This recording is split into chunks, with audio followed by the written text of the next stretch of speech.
Hi, this is Amanda Lynn from Speaking English Today, and can you introduce yourself?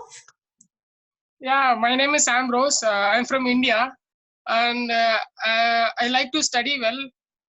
I like to get a good job. So for my interview, I'm learning English. Oh, that's great. You're learning English specifically for job interviews? Yeah. Whoa, that's such an interesting topic for me today because, usually I don't dress up so nicely, but actually, after this, today I'm going in for a job interview. Okay. What a coincidence.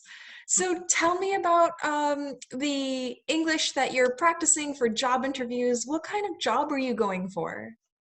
Yeah, I'm studying mechanical engineering. So mechanical industry, I will try. Oh, that's awesome. So do you have any questions about learning English or anything? Yeah, I have written some questions. Well, yeah, shoot. Let me know what your questions are. Yeah, per day, how much time I should spend for my English development? That's an excellent question. And my answer would be as much as you can. Um, you know, and it's also important to understand how you should practice.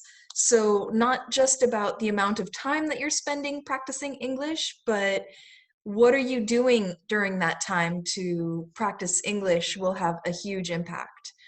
But to answer the question, if you could study English 3 hours a day or more, that would be perfect. And, give yourself breaks. And breaks could be like watching English movies or even getting away from, if you ever feel like you're burning out, rethink the ways that you're learning English, try to make it more fun and less stressful. And if you feel like you're really burning out, take a break for a day of the week if you need, or go for a 5-minute walk. Don't overwhelm yourself. Okay. Since I'm studying at a college, so I can't spend more time for English. So only 1 hour or half an hour is, I think I can spend that time only. How much time was it? 1 hour, 1 hour.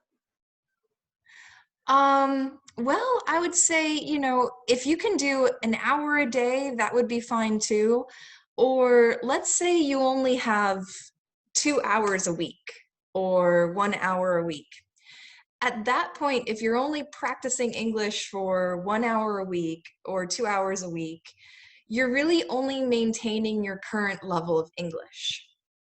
So let's say if you're taking a course in English, like you're going to a group class, and you only spend those 2 hours a week in that class, and outside of that, you never practice English, you never watch English movies or do anything related to English, then you're only maintaining your current level and your progress will be really, really slow.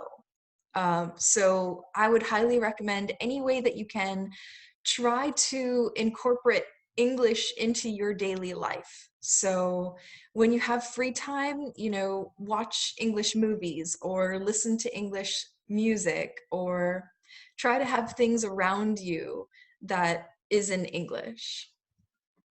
Per week you are telling. I'm telling that per day. Yeah, that's great. Sorry, could you repeat that? How much was it per day?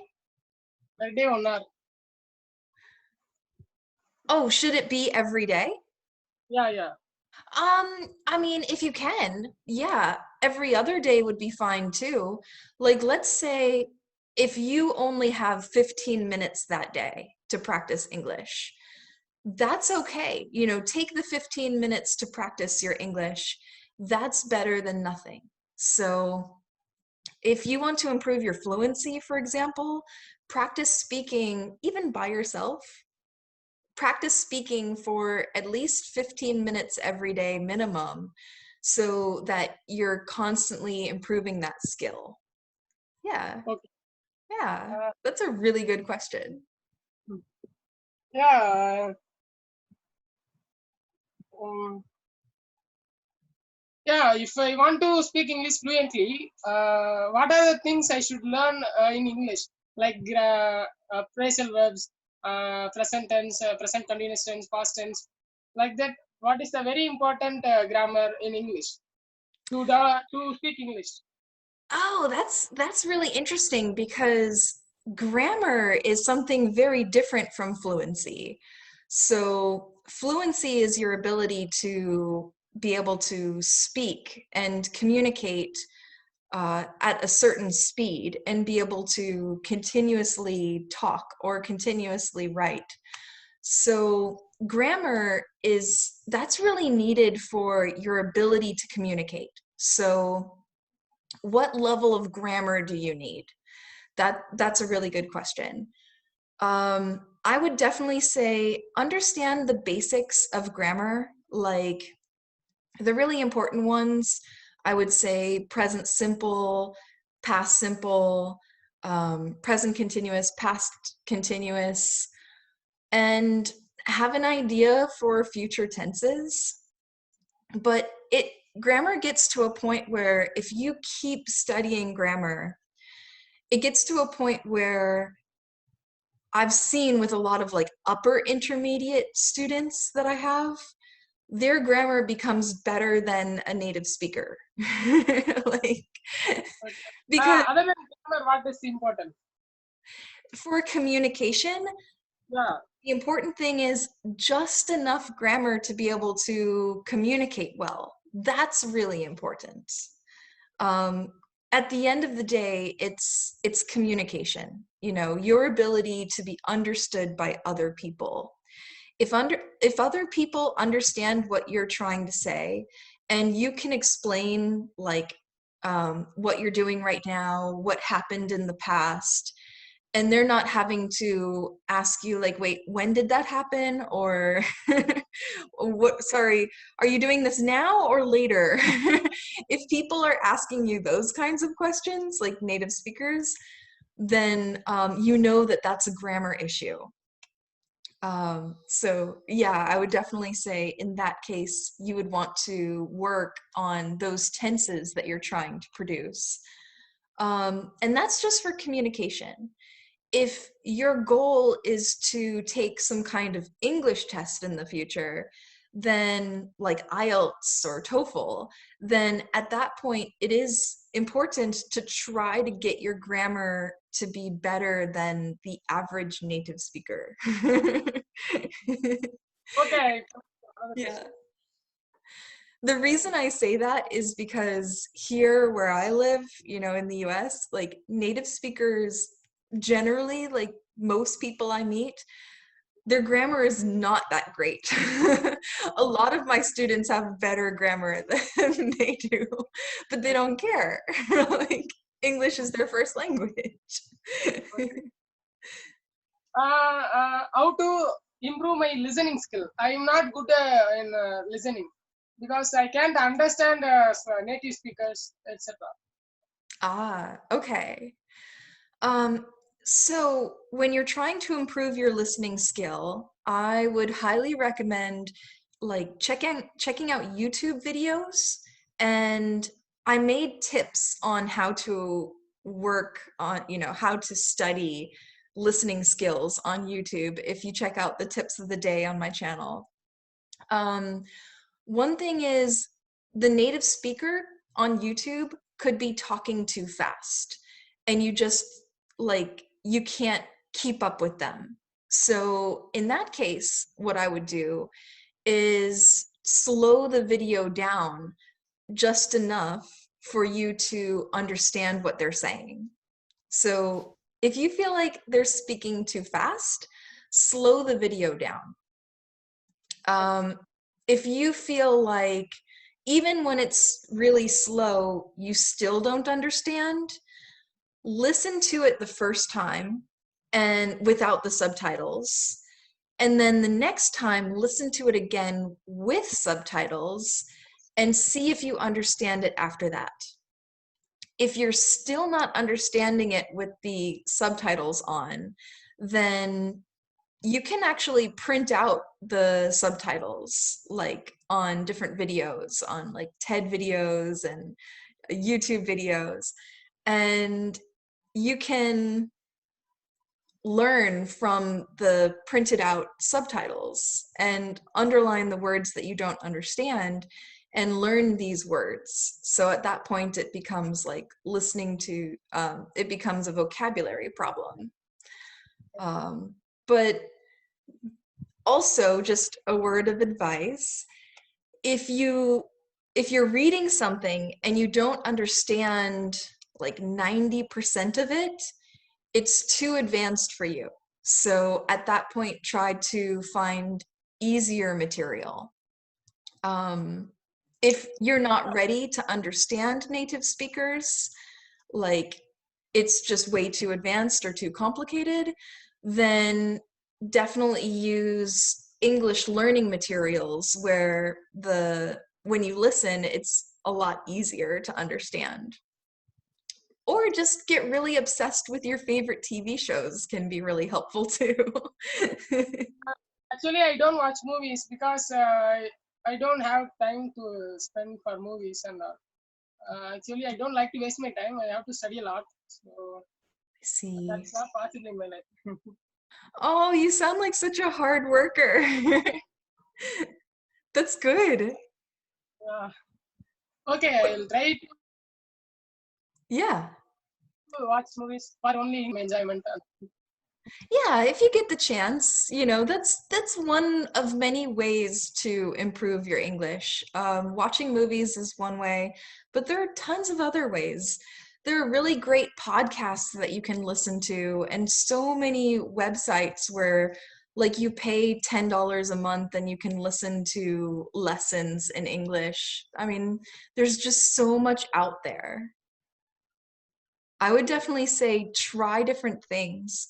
When I was learning Korean, I was learning from like 20 different websites. I was trying all different things to to learn the language. And I learned, okay, I like this. This is not working for me. I don't like that, and you get to know how you best learn the language. Okay, okay. Um, yeah, how to develop my vocabulary? Ooh, that's a good question. There are so many ways to develop your vocabulary, but I would say a really important way is don't just learn lists of words. That's not a way to develop your vocabulary. So when you're learning vocabulary, learn it in phrases. And I made a whole video about this before. Um, when you have like a vocabulary notebook, for example, learn a phrase. So don't just learn the word decide. You don't just list like decide, integrate, interesting, and just single words. Instead, write the whole phrase. Decided to go. So that is what you would add to your dictionary, your notebook, and then try to write a definition in English. Don't really use translation. Try to avoid translation as much as you can because it will actually slow down your fluency. If you learn through translation, then you always have to think of the word first in your language and think in your head, what is that in English? And it slows you down when you're speaking. Instead, write But the definition. Yeah.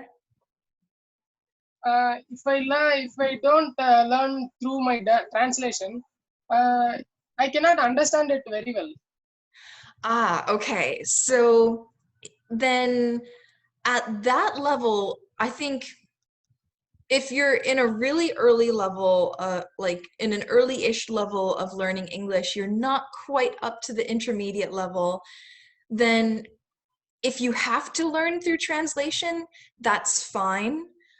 But once you get to the point where you don't need the translation anymore, you can use the definition in English to learn the word, then at that point, try not to use your first language.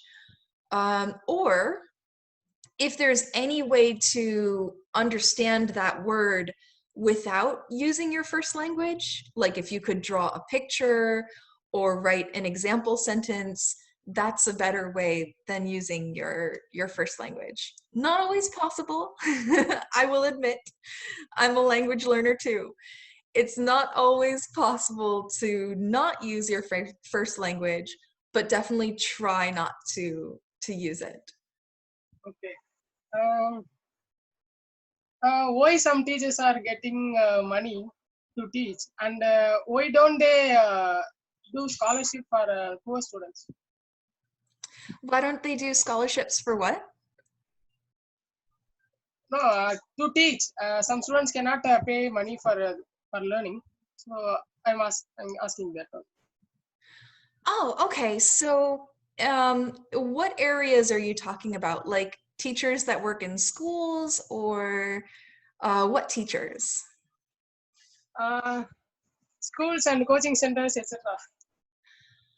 Ah, I see. Okay, that's a really interesting question because it's really going to depend on where you live. So I can say, like, here in the US, we have a lot of free learning centers. So, and education, a lot of it is completely free. So, from first grade to senior high school, you don't pay for it. School is completely free. And if you want to learn English, you can go to the library where there are volunteers that teach people English. And you can take classes every week or even sometimes all week long in English, and it's completely free. It's never paid.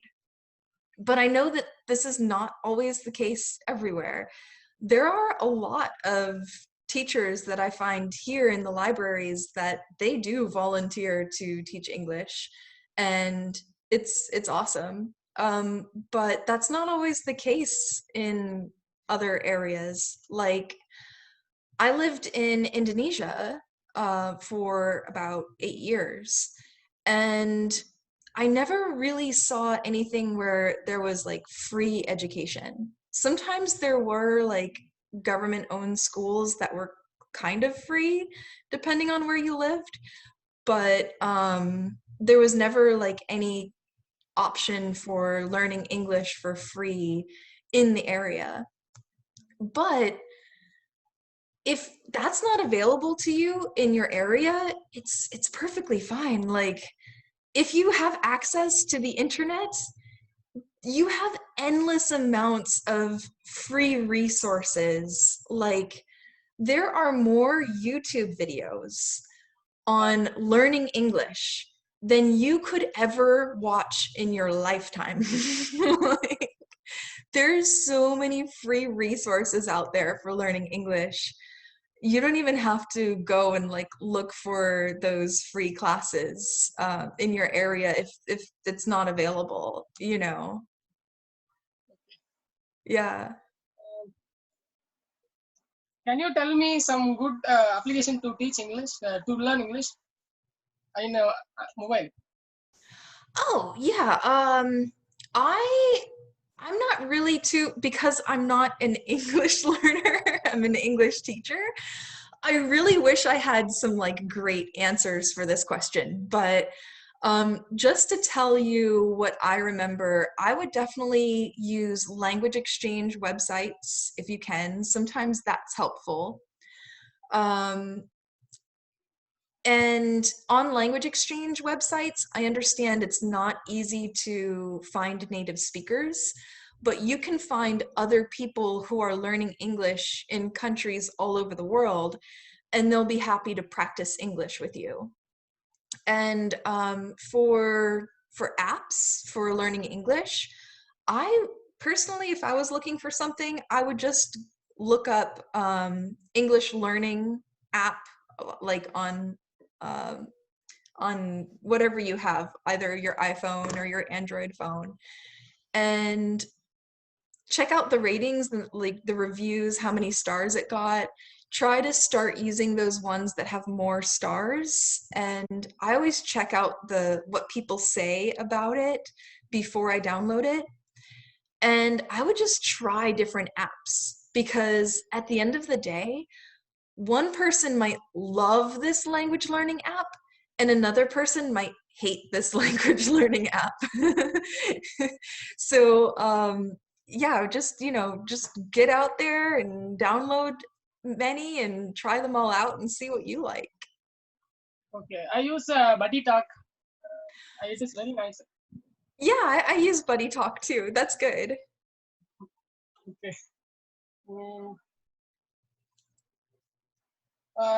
What did you do when you were learning English? Oh, when I was learning another language? Yeah.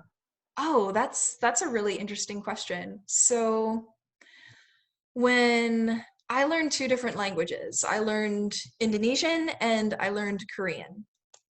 So with learning Indonesian, there weren't so many resources out there, especially like 10 years ago when I was studying this language.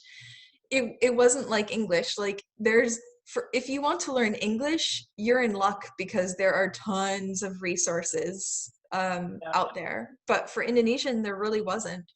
So what I did was when I was living in the country, it was easy.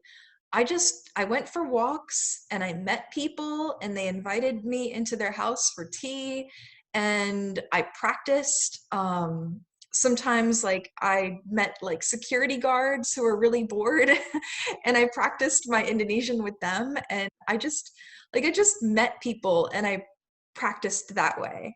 And that was a really great way to learn. I really, really learned very quickly that way. But for Korean, that was very different because I wasn't living in Korea when I was learning Korean. So instead, I used so many different websites. Like I went on to KoreanClass101.com and many different websites. Some were free, some I like paid monthly subscriptions for. And I listened to podcasts, I printed lessons, I had my own notebook where I wrote words and drew pictures, and I went on to like language exchange websites, and I practiced using the language that I was learning in the lessons on my phone with the native Korean speakers. And I did what I thought was fun and interesting and what I thought would work. And I ignored anything that was boring or stressful, and uh, my Korean got a lot better. And it was fun to learn the language. So yeah, that's kind of how I learned. And then when I moved out of Indonesia, I took classes online with tutors. So I went on to like verbling.com or italki.com, and once a week I would have lessons and like with native speakers, and these tutors taught me their languages and we practiced together in the lessons. I did that for Korean as well. That was a really great way. I highly encourage like any way that you can practice the language. It's like being able to speak with people and using your language to communicate with people. At the end of the day, that's what you're trying to do. So the more you can do that, the better off you'll be. Okay. I have lots of questions. I don't know this time is enough for that. That's okay. You can always come on to the show again, just use the same link. If you have more questions, you can come back another day. What are your tips for me to learn English? Sorry, what? what are your tips for me to learn English? What are my tips for you? Yeah. I would say don't worry about making mistakes. Okay. Try to practice. Find a way like how we're practicing today. Um, Either, get a tutor or try to practice with people that are also trying to learn English. Maybe they're in another country. That's a really great way to practice your English when two people are trying together. Because one thing that I often hear is people don't want to practice with their friends because you're going to make the same kinds of mistakes. But if you're practicing with someone from France and then someone from Italy and then someone from Brazil, you're making like it's very different. You're learning about the world, you're learning about different people, and you don't make the same kind of mistakes or pronunciation mistakes. So you really can learn a lot from each other. Okay.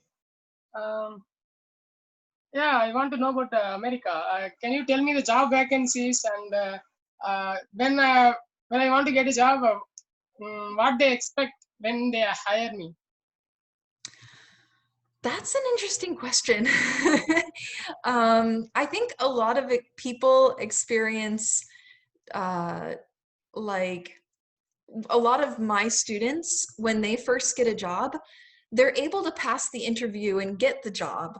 But then afterwards, their boss comes to them and says, hey, you need to improve your English because you're having a hard time communicating with people. Um, so I would say, if you can, either before you go for that job or especially while you're in that job, try to find a language tutor, like on any of those language tutor websites like Verbling or italki, and practice the language that you need for your work with that tutor.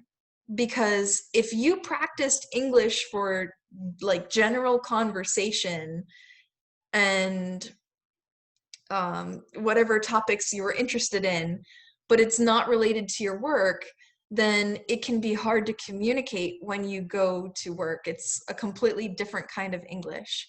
So at that point, just focus on the English that you need for your work. Uh, yeah, can you tell me about America? Sure. That is, I often get this question, like, what is America like? It is a huge country. It's huge. And there are 50 different states, and every state has its own culture. The buildings look different. The food is different. The people are into different things. Like it's it's so big, and there's so many different cultures and languages and accents in the US. There are a lot of foreigners that move here, and they established residence, and it's it's hard to explain what the US is like.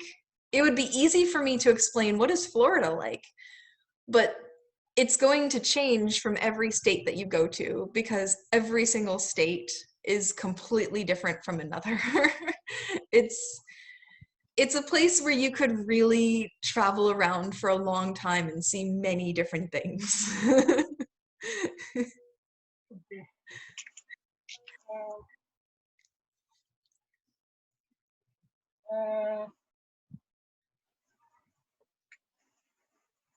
Uh, can you tell me some good YouTube channels where native speakers are available?